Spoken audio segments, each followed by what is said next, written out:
Hello everyone, welcome to the Hard Reset channel, and today I'm going to show you how to enable or disable cell locking on the TECNO routers.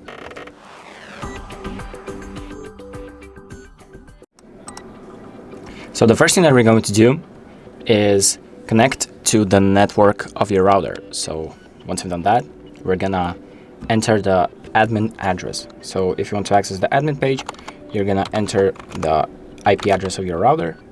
And by default, it's 192.168.0.1. So now over here, it might ask you to log in. So if it does, the default password and username is admin and admin lowercase. So now let's log in and go to the home page.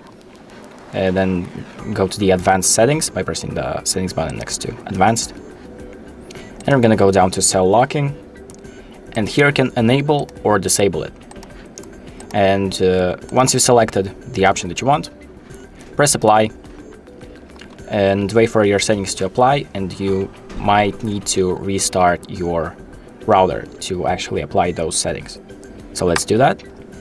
And now once it restarts, everything will be working and your options will be applied. So that's pretty much it. Thank you for watching. I hope this video helps you, and make sure to like and subscribe.